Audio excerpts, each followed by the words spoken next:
देवेंद्र प्रताप सिंह तोमर ग्वालियर से। राधे राधे महाराज जी। महाराज जी, अधिक मास का क्या महत्व है? महाराज जी कृपा करके बताने का कष्ट करें। 3 वर्ष में आता है। एक एक तिथियां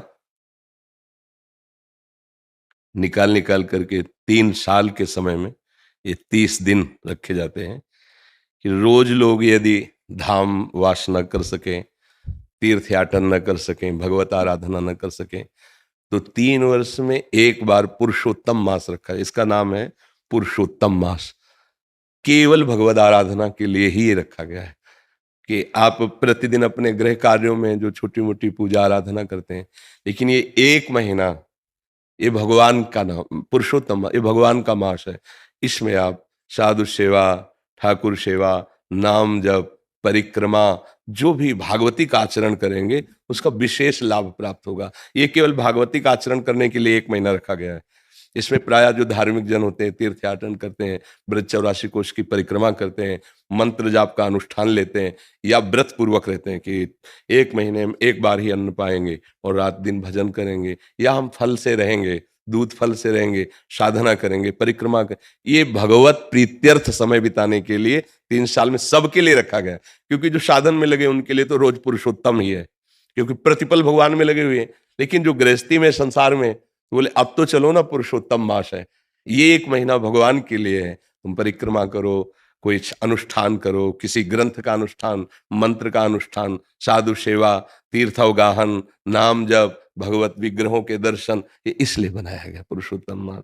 और आप सबसे प्रार्थना है कि हमें मानव जीवन भगवान ने दिया है, पूर्व पुण्यों से हमारा जन्म एक अच्छे प्रतिष्ठित, जो भारत सरकार द्वारा सम्मानित पदों हैं उनके घरों में हुआ है, या हमारा जन्म किसी गरीब के घर में हुआ है, वो हमारे कर्म के संयोग से हुआ है। अब हमारा कोई कर्म न बिगड़ने पावे। जैसे किसी बड़े पदाधिकारी का पुत्र होने पर गर्व करके हम कानून के विपरीत आचरण करें और धर्म के विपरीत आचरण करें, वो हम बहुत बड़ा अपराध करते हैं। माना कि प्रगट में आपको शासन छूट दे सकता है, मतलब क्योंकि आप पद में हैं, लेकिन हमारा भागवतिक शासन ये बर्दाश्त नहीं करेगा कि आपको बहुत बड़ा अवसर मिला है, आप अपने पिता के वैभव और प्रतिष्ठा के साथ जुड़ करके आप हमारे देश की उन्नति का कारण बने। जब लोग आपको देखें तो आपके पिता से भी ज्यादा आपको सम्मान करें, चाहे वो जिधर जन्मा हो। हम किसी एक व्यक्ति के लिए नहीं कहते। कोई एक अपने पास आए हुए थे, बाद में कुछ लोग वहीं उसी प्रांत के जो शब्द बोले, वो किस कारण से? उनके पुत्र के आचरण के कारण से। वो बात हमें स्मरण में रही। इसलिए हम प्रार्थना करते हैं कि कोई भी पद आपको मिला हो, आप स्वयं ऐसे आचरण कीजिए जिससे हमारा ये भारतीय जन और हमारे भगवान दोनों प्रसन्न हो। कहीं कोई ऐसा पदाभिमान का दुरुपयोग न हो, कहीं कोई ऐसे पावर का दुरुपयोग न हो जिससे कोई असहाय गरीब आपको शाप दे दे। जैसे अंदर से हुआ कि ठीक है, आप बहुत बड़े हो, आपके पास पावर है, लेकिन भोगोगे तुम जैसा कर रहे हो। तो वो तपस्वी नहीं, वो मंत्रवेत्ता नहीं है, उसे गरीब के हाय कहते हैं। वो मंत्र से भी ज्यादा जोर लगेगी जाके। इसलिए इस बात से डरा जाए कि कहीं असहाय दीन गरीब को हमारे द्वारा ऐसा कोई दुख न पहुंचे, और कहीं मैं अपने पूर्वजों द्वारा कमाई हुई यश कीर्ति को अपने आचरणों द्वारा कलंकित न कर दें। हम अपने देश की सेवा में आवे, हमारा पवित्र आचरण हो, क्योंकि मनुष्य जीवन बहुत दुर्लभ जीवन है। इसलिए भगवान की कृपा हुई है, हमें आपको संभाषण करने का अवसर दिया है, तो आप महान बने। आप ऐसे बने कि जिस गली से निकलें तो श्रद्धा से और भाव से लोग आपको आशीर्वाद दें।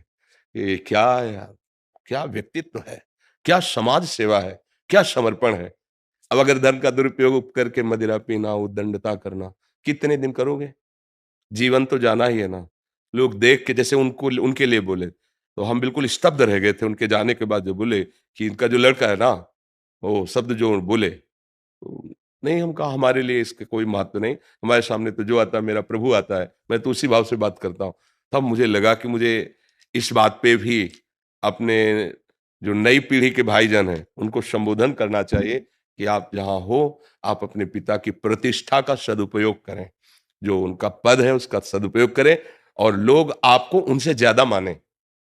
तभी तो साधु समागम या मनुष्य जीवन की सफलता मानी जाएगी। कोई भी व्यसन अपने जीवन में डाल लेना अपनी उन्नति का नाश करना है। आपको लगता जरूर है कि नहीं सब चलता है, नहीं नहीं, मेरी बात मान लो। आप व्यसन रहित बनिए, इंद्रियों को थोड़ा संयम में रखिए, गृहस्थ धर्म में हो तो मर्यादा से, फिर आप देखो दिव्यता आ जाएगी। आपका जीवन ऐसे पशु पक्षियों जैसा जीवन थोड़ी है कि जो भोग मिला उसे भोग लिया, जो मिला जैसे मिला जी लिया। नहीं, आपका जीवन है प्रकाशित होने वाला, भगवान के अंश हो, मनुष्य जीवन मिला है। ऐसे कर्म करो कि अशुभ कर्मों का नाश करके हमारी समाज की सेवा हो। हमारे अंदर एक लालसा रहती है कि जैसे हमारे देश के जो पदाधिकारी जन जब आते हैं, आप ये बात समझ जाओगे कि जितनी प्रजा आपको शासन में मिली वो आपके बच्चे हैं। जैसे एक घर में आप हैं, बड़े मालिक हैं, 10 लोग रह रहे हैं, आप कैसे पोषण करते हैं? ऐसे। अगर कोई ज्यादा करता है तो फिर आप पिटाई भी तो करते हैं ना अपने घर में। वही वृत्ति आप रखो प्रदेश में, देश में, जिला में, जो आपको अधिकार मिला है, ग्राम में, नगर में जो अधिकार मिला है, पहली दृष्टि रखो अपने परिवार वाली, और दूसरी दृष्टि रखो जैसे अपने परिवार वाले को भी दंड दिया जाता है, उस भाव से हम उसे सुधारते हैं, दंड देते हैं। कहीं हम अपने अभिमान का पोषण न करें, कहीं हम अपनी आदतों को गंदी आदतों में न ले जाएं, कहीं हमारे द्वारा ऐसा आचरण न हो कि पद की निंदा की जाए या पदाधिकारी जो हमारे माता पिता हैं उनकी निंदा की जाए। सावधान होकर चला जाए तो जीवन भगवान की कृपा से प्रकाशित हो जाएगा। आज हम गाथा गाते हैं अपने देशभक्तों की, नहीं गाते? वंदे मातरम चूम के फांसी डाल ली। हम उसी भूमि में पैदा हुए हैं, हम उसी भूमि में हैं जो हमारे देश के लिए छाती चौड़ी करके गोलियां खाते हैं और अवसर मिलता है तो गला उतार लेते हैं। हम उसी माटी में पैदा हुए हैं। हम क्षुद्र वासनाओं या भोगों की तरफ लालयित होकर अपनी महिमा को घटाए नहीं, अपनी महिमा को बढ़ाए, जिससे हमारा देश सुखी हो, समृद्ध हो और सब ऐसा किसी को महसूस ना हो कि असहाय है। ऐसा सबको महसूस हो कि हमारे जो पदाधिकारी मानो मेरे घर के बड़े हैं, उनसे हम सहयोग मांगेंगे, हमें सहयोग मिलेगा। मुझे लगता है ऐसी अगर भावना हो जाए तो हमारा सारा देश सुखी हो जाए, पूरा विश्व सुखी हो सकता है। एक एक सुधरना शुरू करे। पर हम लोग ऐसा करते हैं ना कि दूसरे को उपदेश देते, तू सुधर जा।